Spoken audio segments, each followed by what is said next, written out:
Ladies and gentlemen, before this episode begins, I just want to quickly apologize due to some lagging issues caused by me trying to record audio and video podcasts at the same time.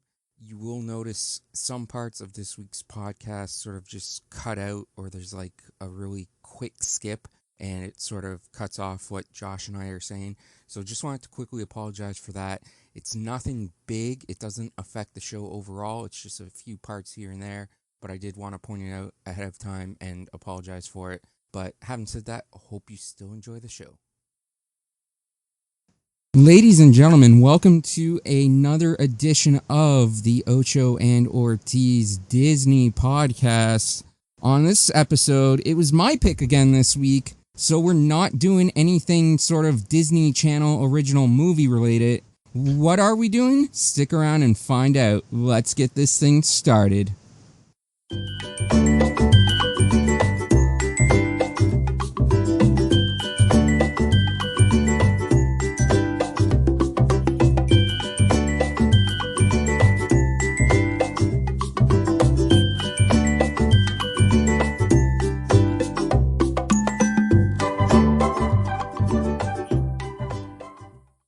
That's right, ladies and gentlemen. We are back with another edition of the Ocho and Ortiz Disney podcast, and we hope you enjoyed last week's episode. It was a first for us because we did a video podcast for it, so if you've only heard the audio and you feel like actually watching it, please be sure you check out the video. It's uploaded on YouTube and Facebook. If you haven't had a chance to listen to it or watch it, go do that. Help support us. Our social medias are facebook.com/Ocho and Ortiz Disney Pod and Instagram.com/Ocho and Ortiz Disney Pod, or you can just search for @Ocho and Ortiz Disney Pod. We are also available on most major podcasts and platforms now: Podbean, Apple Podcasts, Stitcher, and Spotify. Additionally, we're hoping to have our Twitter up soon. If it's not up by the time of this recording, I tried creating a Twitter account and there was some issues there, and within like a minute, 2 minutes of me creating the Twitter account, the account got suspended. So I'm trying to get that back. So hopefully we will have that back soon. In addition to that, I just want to address the fact that we are still having issues with the video podcast because we haven't done a lot of them. So what I didn't realize is when I recorded last week, because it didn't show me until after the fact, after I recorded everything, that it records in split screen. So you got half the screen being Josh's profile picture and half the screen being me.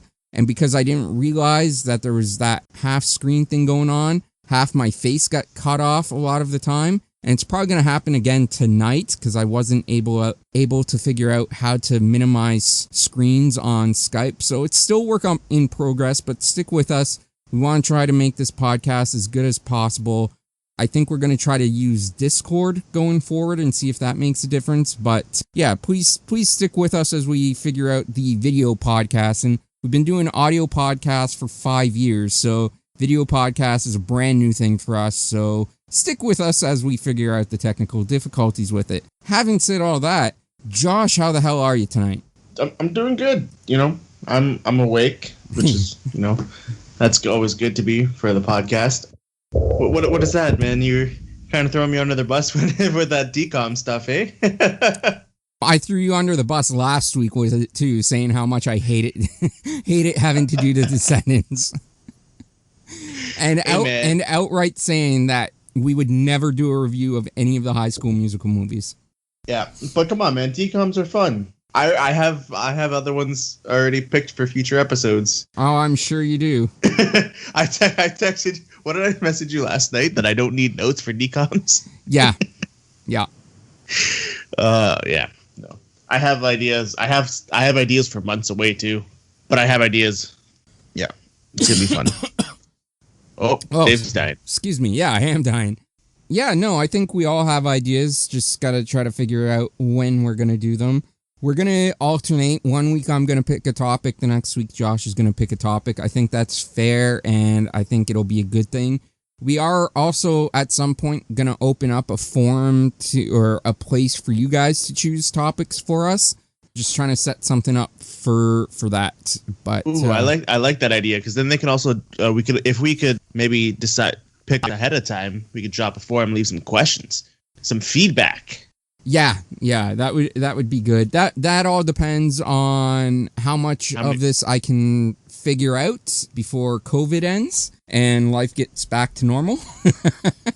Are you talking about with wrestling? Just with everything in general, like going back to work on a regular basis where I won't have free time to do as much of the podcast stuff as I am able to do at the moment. Oh, that's fair. Did you you know what? Never mind. Not even going to talk about that. Anyways, let's go. Let's continue. No. Get it out. Oh, I was going to say, did you see that WWE is considered a essential service in the state of Florida? Oh, yeah, that's that's something that I could go into long-winded. So, yeah. That's why I said let's not talk we'll put that aside. But today, we are reviewing a Jerry Bruckheimer joint, National Treasure. The first one, obviously. We're not going to just jump right into the second one. But this movie was released in 2004. And I have not watched this movie in that time frame. Like, I watched that movie when it was in theaters 16 years ago. It's been 16 years since I've watched that movie. So shitload of a long time since I've seen that. Jerry Bruckheimer was the producer on it, and the director, and I hope I'm pronouncing this correctly, was John Turteltaub, who also directed another Disney classic movie, Cool Runnings, which we hope to get a review of at some point down the road. Fantastic movie. Yeah.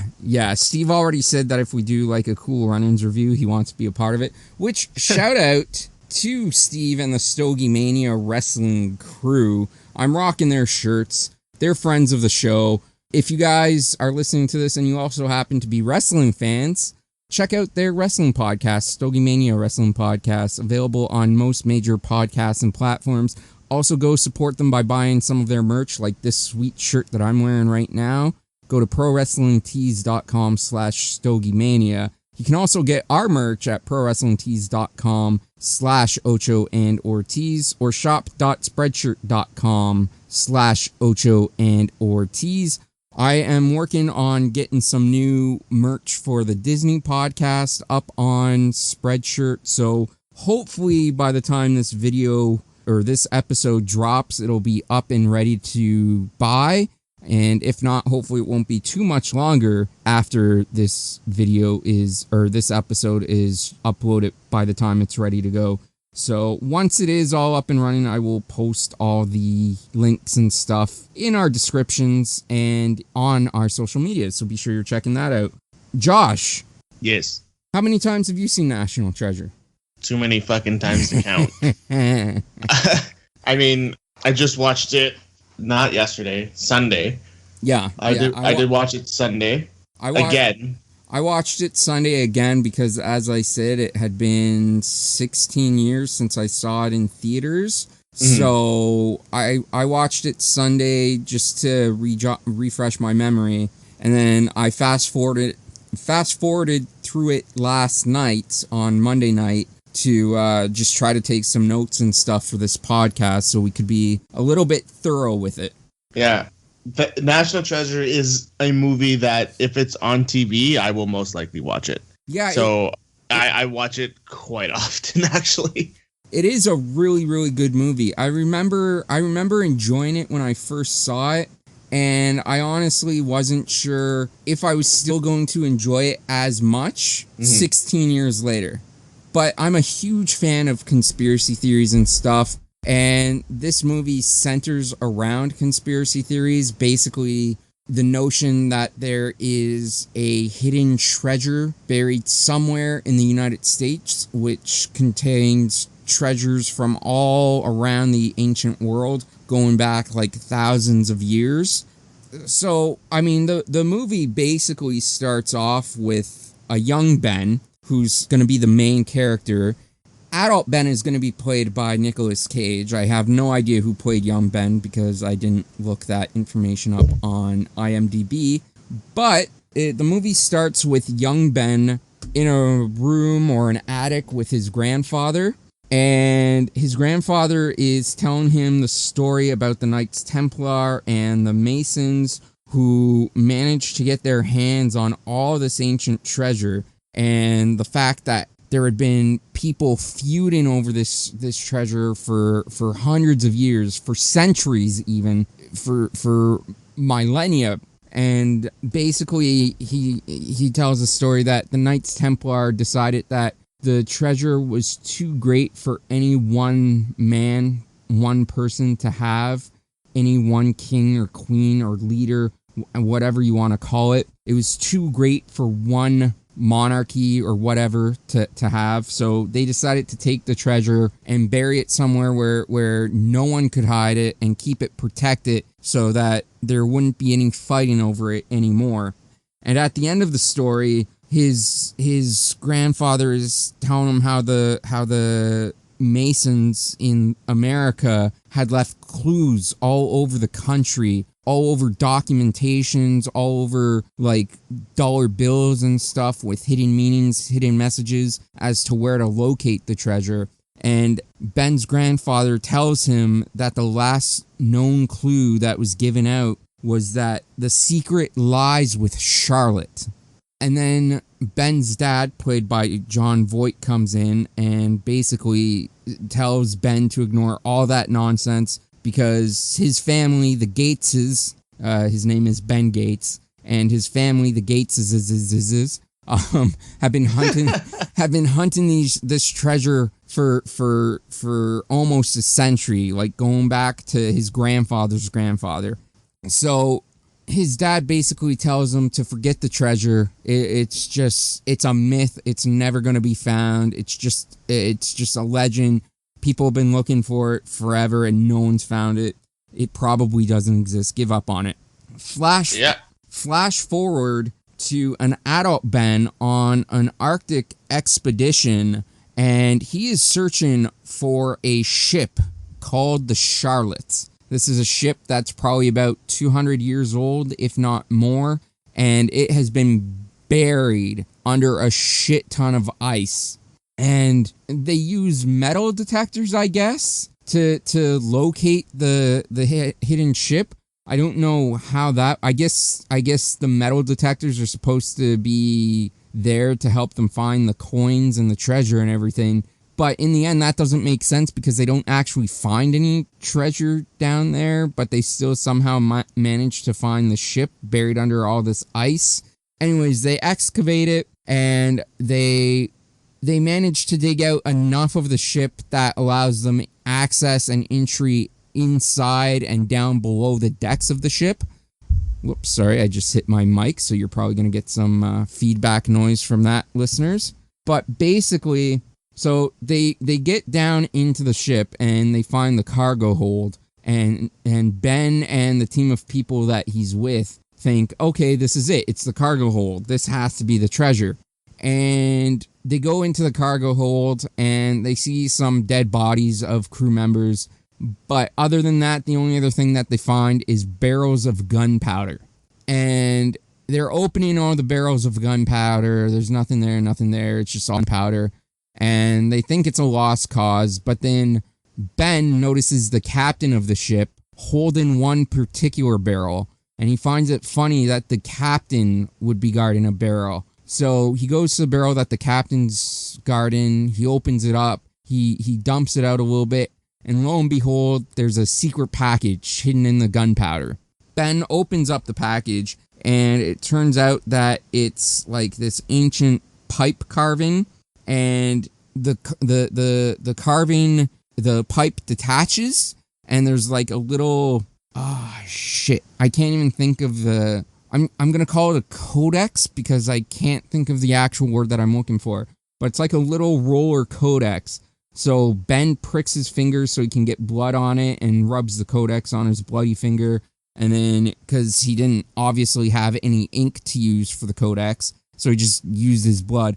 And then he rolled the codex over a notebook that he had to uncover the hidden message. So it was a clue that led to another clue.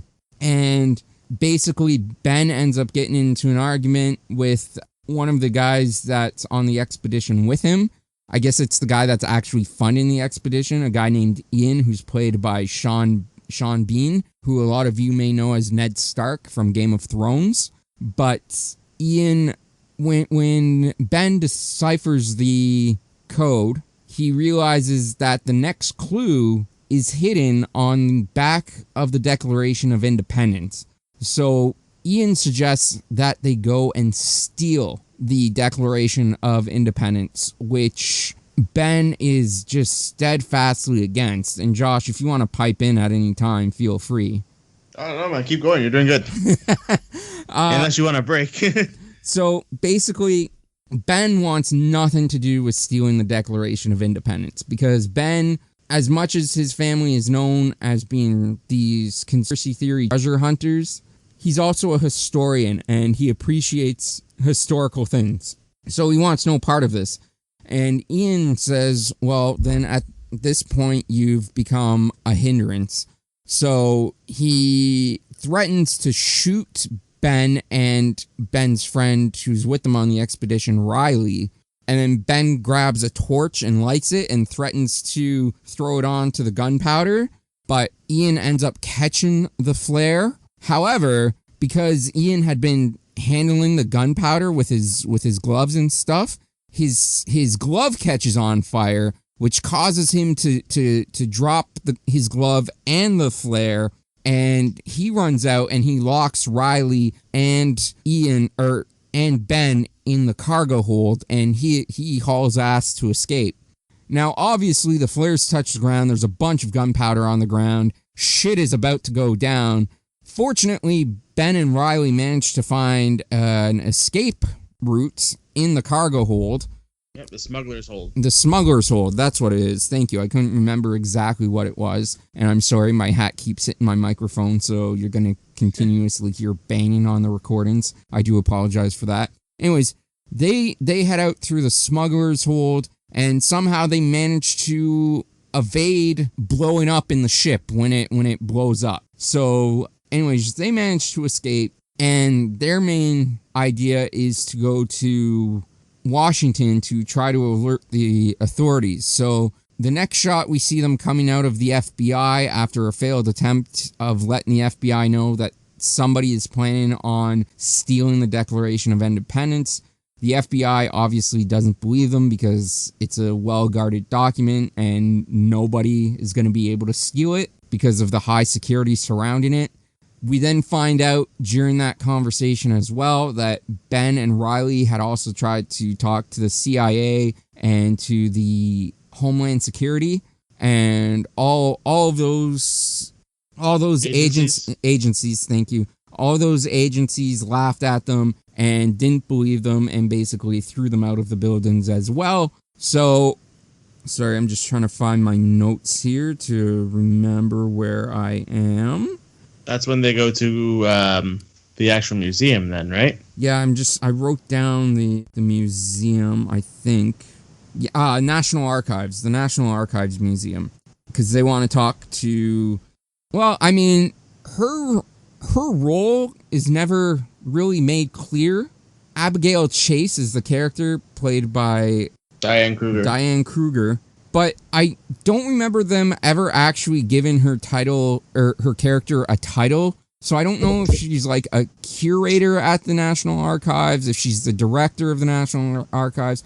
I'm assuming she's a director because I don't think a curator would have a private office or take meetings with people. That seems more like the director's job. So I'm assuming she's a director of the National Archives. Anyways, they go in to talk to her, and as they're sitting down, waiting to be seen, Ben notices a pamphlet advertising an upcoming event for the 70th anniversary of the National Archives building. There's going to be a gala there. and there's going to be a huge viewing of the Declaration of Independence, along with all sorts of other historical documents that are there. So he notices this, and he keeps this in the back of his mind. And they finally get seen by Abigail, and Ben notices that she's really into history as well. She has a ton of buttons from George Washington, but he notices she's missing his inauguration button, and he tells her that he happens to have one. So a lot of small talk beforehand, so we can sort of get to know the fact that both Abigail and Ben are very serious about history. They're big history buffs. Ben then tells Abigail the same thing that him and Riley have been trying to tell everybody else, that somebody is going to steal or attempt to steal the Declaration of Independence. And, of course... just like everybody else, she doesn't believe them. Yeah, just like everybody else, she doesn't believe them. She's not as mean about it. They leave on their own accord, which leads to a scene in front of the Lincoln Memorial, Lincoln Monument, and Ben decides that in order to protect the Declaration of Independence from Ian and his crew, that Ben and Riley are going to have to be the ones that steal the Declaration of Independence. So there's this big sequence of them figuring out how they're going to do it, and then there's a montage of them, like, sort of doing practice runs and everything, checking the security details, working on fake badges and stuff for Ben to get in. Anyways, the night of the gala finally arrives, and Ben goes in dressed as a maintenance worker, and so he's allowed access right away. And then once he's in, he takes off the maintenance clothes and he's dressed all nice and everything in a tuxedo. And while he's... Before that, sorry. Go ahead. Go on. No. I was gonna say before that, they did show a scene of Abigail getting the button. Yes, yeah, he mailed her the button. At this point, he's still using a false identity. He's saying his name is Paul, so he's still using a false identity. So anyways, he runs into Abigail at the gala, and they make a little bit of small talk, and he grabs a glass of champagne and he makes a toast to the founding fathers and to people doing what they knew was right, even if everyone else thought what they were doing was wrong. So obviously tipping his hat that he's about to do something. And so he leaves Abigail and he goes into hijack the Declaration of Independence mode. And this is where we see that at the same time as he's trying to get the Declaration of Independence, Ian and his team are there with their plan to try and steal the Declaration of Independence. Ben gets to it first, and he's about to get on an elevator to take it upstairs and take it back to the van where Riley is. But right as he's at the elevator, that's when Ian and his team get in, and they see him, and they start shooting at him. But fortunately for Ian, he had kept the Declaration of Independence in the glass case that they keep it in, which had been explained to us earlier in the movie is a bulletproof glass case. So he just holds up the case to stop the bullets, and he manages to get on the elevator and escape. Yeah, the whole reason he kind of got that or kept it inside that was because Riley had tapped into the security cameras and he put a fake security vision up. But then when Ian's team gets there, they take control of the live footage. So that's where he can't see where Ben is, doesn't know what's happening. That's where Ben decides, okay, I'm gonna take the whole thing, and while in the elevator, continue to use like a screwdriver to get it out, right? Yeah. And the significance that I was trying to point out of the giving the coin or the pin to Abigail Chase was because he dipped it in this liquid. So it's basically like something where you would need a black light to see what's going on. And when he also did the toast and got the wine glass or the champagne glass back from Abigail Chase is because he needed to get her fingerprint just so that he could even get downstairs into the building. Yeah.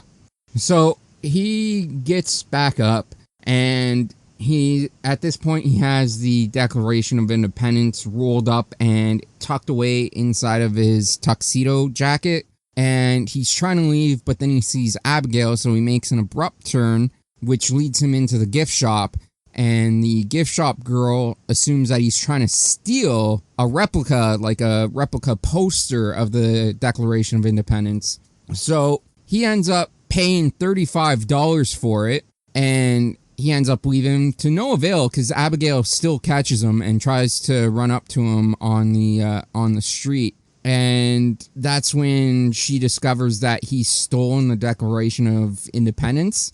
And this is also when he gives it back to her, and she goes to walk back inside the National Archives Museum while still calling for security to arrest him for attempted theft of federal property. That's when Ian and his team get there in their van, and they grab Abigail and take her. And then Ben and Riley chase after them to try to rescue Abigail. They finally manage to do so.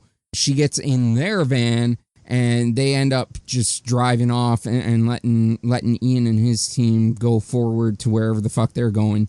And Abigail is all worried because Ian now has the Declaration, but that's when Ben reveals that he had bought one of the souvenir Declarations of Independence in the gift shop, and he was still in possession of the actual Declaration of Independence.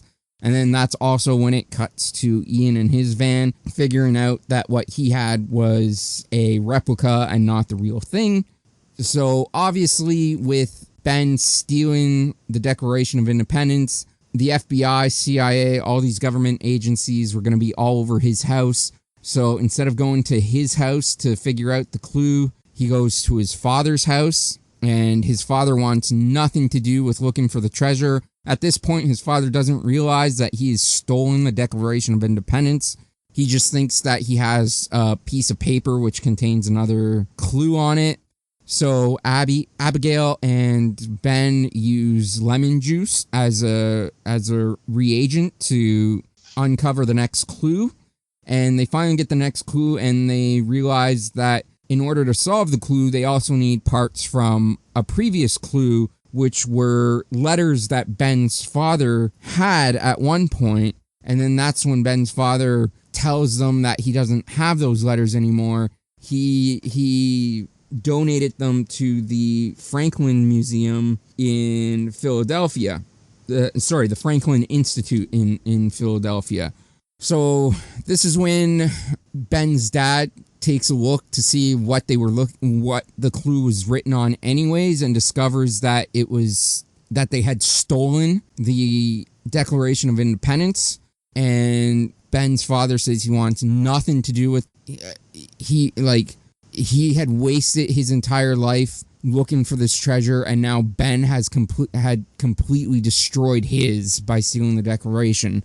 So anyways, Ben, Abigail, and Riley end up going to Philadelphia to find these letters. And then somehow, and I don't know how, but Ian and his team catch up with Ben, Abigail, and Riley. And I say I don't know how because they never saw the back of the Declaration of Independence, so I don't know how they figured out what the next clue was and how they needed to get to Philadelphia. So what happened was, I think it was that blood one, look at the codex or whatever, from the Charlotte. I think there was something.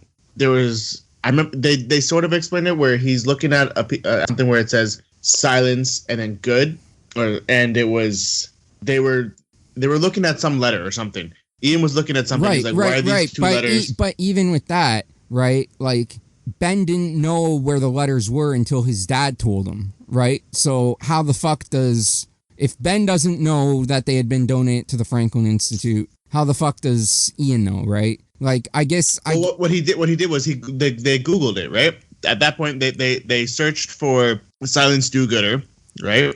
Which is the name that Benjamin Franklin used as before. So they Googled it, and I guess it was one of the top searches. And so that's when they go to the museum in I don't remember them. I remember them showing the FBI FBI Googling it at Ben's house. I don't remember them showing Ian Googling it. No, I remember them. They did do like a search for that. But yeah, no. So it's Ben goes through all this elaborate stuff to find these clues and figure it out, and then somehow Ian just gets it. And so he ends up going to Philadelphia, still trying to get the Declaration of Independence from Ben, Riley, and Abigail. So anyways, they discover that, so they have a kid help them read the letters and break the code and everything, and they figure out through the code that the next clue is at the Liberty Bell, and so they have to go to the Liberty Bell to get the next clue. But they end up realizing while they're in a clothes store shopping for new clothes that they have to be at the clock tower at a certain time.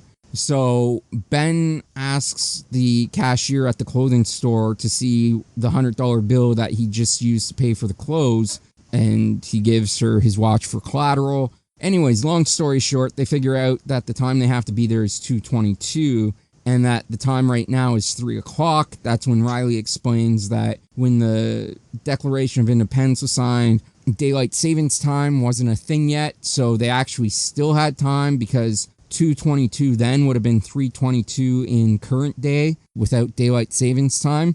So they figure they still have time to go there and see it. And so they end up going to the Liberty Bell. At the same time, Ian and his crew find out that they have to go to the Liberty Bell as well. Again, they have less resources and less clues than what Ben have. So I don't know how they figured out that they had to be there at a certain time, or if they just went there to go there. But anyways, Ben discovers the next clue is hidden in a removable brick in part of the building across from the bell tower where the Liberty Bell is. So he cuts out the brick, and inside the brick is these glasses that Benjamin Franklin had created. And Ben discovers that these glasses are a way to read the invisible ink to decipher the code on the back of the Declaration of Independence. And so he and Abigail and Riley are setting up and reading it. And then as Ben is reading it, he realizes that they are in the exact same room where the Declaration of Independence was signed. And this was probably the first time since the Declaration has been signed that it has been in that room. So he takes a moment to appreciate the history, and as he does, he realizes that Ian's team is out looking for the clues. So he decides to split up the clues among them. So he gives Abigail the Declaration of Independence, and then he takes Benjamin Franklin's glasses, because he figures that if one of them gets caught, it's better if Ian only has half the clues rather than all of the clues combined. So anyways, he gives the Declaration of Independence to Abigail. Abigail and Riley take off, and then Ben takes off in a separate direction. This leads to a huge chase scene throughout Philadelphia. They finally break free from... Oh, no. Well, actually, Abigail is trying to run away from Ian, and she trips in the middle of the street, and the Declaration of Independence falls out of her hands, rolls back to Ian. Ian picks it up, and he lets Abigail and Riley go, because he got all that he really wanted, which was the Declaration of Independence. So they go, they phone Ben, tell him that they lost the Declaration of Independence. He's kind of pissed off, but he's like, okay, meet me back at the car. Ben is the first one at the car, where he's met by the FBI, who arrest him, obviously for stealing the Declaration of Independence. And then it cuts to a scene of him being interrogated by the FBI when Ian calls, because Abigail had called Ian to enlist his help to get Ben out of FBI custody. So Ian calls Ben. Ben picks up the phone. FBI's recording it. Ian tells Ben to meet him at a certain place at a certain time, and he says, "Come alone. Don't bring any of the FBI agents who are listening in on this phone call with you." So with that, Ben goes to meet Ian on this ship, and of course he's got a whole bunch of FBI security watching his back to make sure nothing goes wrong.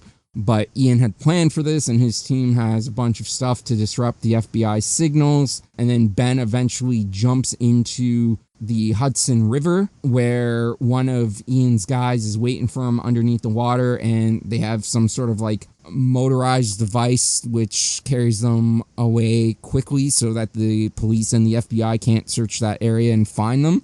So anyways, Ian at this point obviously knows about the glasses because Abigail had told him that he needs glasses to read the map, and that was sort of her bargaining chip to get Ben free. So Ben gives Ian the glasses and all the other clues that he's figured out, and he says, "Okay, you can let us go." And Ben gave Ian the rest of the clues, and Ben was like, "Okay, you have everything. You can let us go. I've explained everything to you." And Ian was basically like, "No, you're all going to help me find the treasure." And that's when he reveals that not only does he have Riley and Abigail hostage, but he also has Ben's father hostage as well. So they go into the Trinity Church, because that's where Ben says the treasure is going to be. And then Ben's reading the back of the Declaration of Independence with the glasses because Ian needs him to read it to figure out the clues. And then Ben's like, "Okay, it's buried underneath. There's like secret catacombs underneath the church, and it's going to be in the catacombs." So they go down underneath the church into the catacombs, and they find the, I guess, burial sites of a couple of former like Freemasons. And when they pull out one of them, there's a hidden tunnel in the back. So they pull out the body, they climb in the tunnel, and then it reveals itself into this huge, gigantic under the earth labyrinth. And it's basically at this point a booby trap as well, because it's so old and everything is made out of wood, and it's been eaten away, as we discover, by like termites and stuff, because Ben's dad points that out, that all the steps and everything are fragile. So everywhere that they step, things are breaking. So obviously they have like their little heart race moment scenes there of who's going to survive, who's not going to survive. One of Ian's team members falls to his death, but they eventually make it all the way to the bottom, and they come to a dead end. But Ian doesn't believe it's a dead end. He believes that there's another clue that Ben is not revealing, and Ben is trying to convince him that no, this is it. There is no other clues. Ian has one of his team members pull out a gun and say, "If you don't tell me what the next clue is, I'm gonna shoot the people that you love." He's like, "I lost one of my men and I barely cared. Do you think I'll have any remorse about you guys dying?" So Ben gives Ian a clue, but it's a fake clue, but Ian doesn't realize that it's a fake clue. So Ian's convinced by Ben that the next step is to go to a church in Boston. And so Ian and his team member abandon Ben, Riley, Ben's father, and Abigail down in these catacombs, this labyrinth. So they're left to fend for themselves. And that's when Ben tells them that there was another clue, but the clue he gave Ian was a fake clue, and the other clue was very close by.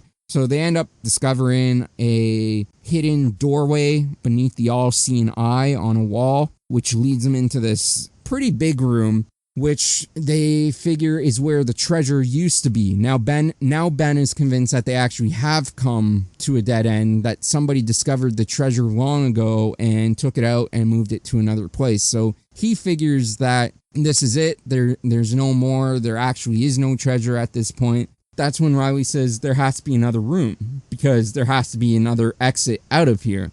So Ben and all of them start looking for another way out. And that's when Ben sees a door, and it's got like a little keyhole for it, but it's not like a typical keyhole. And Ben figures out that the key for the keyhole is actually the pipe carving that he found on the ship, the Charlotte. So he still has the pipe. I don't think he realized that it was going to be important or integral going forward. He thought it just had another clue. But he uses the pipe and he puts it in and uses it as a key. And it reveals this massive room with tons of treasure, ancient treasure from all over the world, from Alexandria, from ancient Greece. Yeah, the scrolls. The scrolls. So all this treasure just buried underneath. And then Ben touches his lantern to like this little railway, which is full of gasoline. And the whole thing sort of like lights up. And then you see just how massive this treasure room actually is. And it's huge.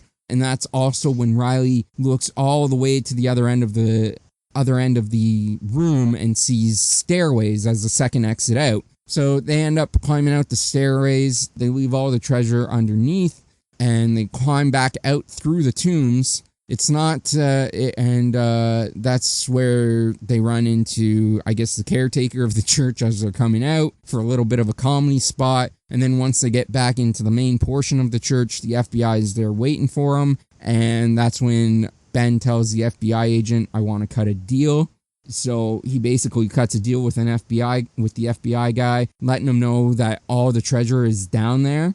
And that's when he discovers that the FBI agent, the head FBI agent that's been pursuing him, is also a Mason because he's got the Masonic ring on.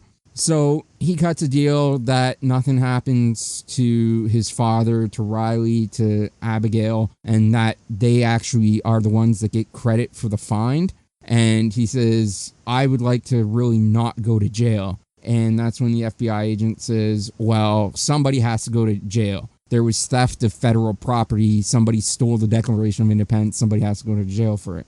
And that's when Ben tells him, oh, I know who you can put in jail. So he sends the FBI agents to Boston to head off Ian and his crew. How they managed to get to Boston and be in place to arrest him before he actually got there, when so much time had passed by the time Ian had abandoned Ben and the time Ben found the treasure and explained everything to the FBI. But I guess the FBI has resources to get them to Boston quicker than Ian does.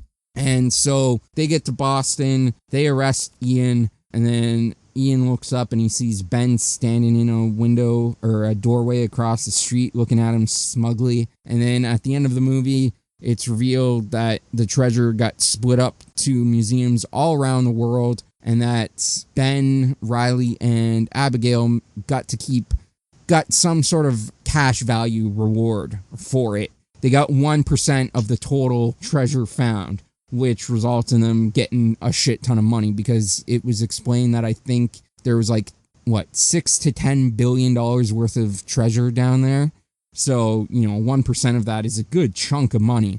So Ben ends up getting Abigail and a nice house, and then Riley ends up getting a super awesome sports car. And that's the end of the movie. Everyone except Ian lives happily ever after. But Sean Bean didn't die in this movie, which is, unique to Sean Bean, because Sean Bean usually dies in every movie or TV show that he's in. Yeah, Lord of the Rings. Game of Thrones. I guess he died in Game of Thrones. I've never watched it. Yeah, end of the first season. Oh, okay. Spoiler alert, Dave. What's it called? Riley was pretty upset about the only taking the 1% because they offered him a 10% finder's fee, and he said no. So Riley's like, I got half. He's like, we only got 1%. He's like, so really, realistically, I only got half of 1%. He's like, could have had a bigger. Well, I guess realistically, if it was 1% among the three of them and not 1% each, it would be a third of 1%. yeah. But yeah. So yeah, that Riley kept going. He's like a measly 1% because in that thing they said they offered him 10% finder's fee. Yeah. But at the end of that, he said, Ben told him, he's like, I'll let you negotiate the finder's fee next time. Next time we find a treasure, yeah. Yeah. It was. I love that movie. Yeah, no, it's really good. It still held up. I still enjoyed it even after 16 years. I didn't think I would. I thought it would be like, okay, this was a movie in the early 2000s that I enjoyed and probably not so much anymore. But it held up. I really enjoyed it. So good job. Good job, Jerry Bruckheimer and everyone else involved in producing and directing this movie. And then obviously they did a sequel, Book of Secrets, and there's been talk for years that there was going to be a third movie, but nothing ever came of that. Hey man, you never know. Hopefully it'll come out. I like it. I mean I've always liked Nick Cage, so I think I could see another one happening. And the guy who plays Riley, he was actually, I don't know if you knew that, but he was in The Hangover. Yeah, I noticed that when I was looking at IMDb while I was watching the movie. Not that I care, Yeah. I hated The Hangover. Really? Yeah. Oh, I love The Hangover. At least the first one's really good. Second two were okay. But yeah, no, there was some good people in that between them, John Voight, Sean Bean, Christopher Plummer. You know, it was Yeah. a pretty good cast. A lot of good actors in that movie. But yeah, no, I mean, we spent 52 minutes covering this. I did most of the talking. You did. So Sorry, I don't know. I didn't know where to interject, but you seem to have it all good there. There was, I mean, I had some things there, right? You know, it was yeah, good. you had some input. So I don't want to go too much over an hour. So before we wrap things up, is there anything that you want to add or say about National Treasure? I thought it was a really good idea for a movie, and it worked out really well. Again, I really liked that movie, and I guess it does work right into your wheelhouse there with conspiracy theories, and it's a Disney one, right? Yes. It kind of worked out perfectly. I hope they make another one because the first one was great. I haven't seen the second one in a while. I don't remember if it was how good it was. Yeah, that's another one. I haven't seen it since it was in theaters, and that was way back in 2007. Yeah, exactly. But I mean, it hopefully they'll make a third one. Again, I did like this movie, and it was fun watching it again the other day. And yeah. All right. Well, I definitely liked it. I'm going to give it like a 7 out of 10. More than Descendants, Dave? Yeah. Yeah. Descendants is lucky that I gave it a 5. This was a good movie, but yeah, no, I'll give it a solid 7 out of 10. I really enjoyed it. But yeah, let us know, guys, if you're watching this or listening to this. Let us know what you thought. Leave your comments. There's comment sections literally on every podcast platform that we post to, on Apple Podcasts, Stitcher, Spotify, and of course Podbean. Ocho and Ortiz DisneyPod.podbean.com, and of course the YouTube comment sections, as well as Facebook, because I will be posting this to Facebook as well. So there's literally comment sections everywhere. Feel free to let us know what you thought of the movie. Feel free to let us know what you thought of this podcast. And please be sure that you're following this podcast on our social medias. Instagram.com/Ocho and Ortiz Disney Pod, Facebook.com/Ocho and Ortiz Disney Pod. You can also just search for the Twitter handle at Ocho and Ortiz Disney Pod on Instagram. And again, we're on Podbean, Stitcher, Spotify, Apple Podcasts. So please be sure you check us out on all the social medias. Give us a follow, give us a like. Like I said, I'm hoping to have shirts up soon. If and when those shirts do come up, they will be on our Spreadshirt site. So check out shop.spreadshirt.com/Ocho and Ortiz. In the meantime, if you're a wrestling fan, you can still get our wrestling shirt from Spreadshirt as well. So yeah, guys, we always appreciate you listening. Just let us know what you think. We want to hear from the listeners. We want to know what you guys think we can improve on. Obviously, the video stuff, as I said at the beginning, is still a work in progress. But Josh, any final words? Thanks everyone for listening. Check it out. This is new for us as well. Yeah, I didn't talk a lot this one. Dave took control of it, which is great because, this was his choice. I will be definitely talking a lot next week because I have an idea. Was not expecting to talk as much as I did tonight. It's mostly like 45 minutes of me talking and 5 minutes of Josh. Don't worry. It'll probably be like that next week with me talking a lot. Trust me when I say that. It's gonna be a long fucking podcast. I'm gonna try and keep it short. I'm gonna make it a series at some point. Yeah, Anyways, I want to try to keep the podcast to about 45 minutes moving forward. Yeah, no, exactly. So I'm gonna try. I'm gonna shorten. It's gonna be okay. It's gonna be fun. Let's put it that way. All right. And having said that, as always, guys, whether you're listening to this in the morning, the afternoon, the evening, whatever time of day it is, where you are, when you're listening, We thank you for listening. We appreciate you listening, and we'll talk to you soon. Bye-bye.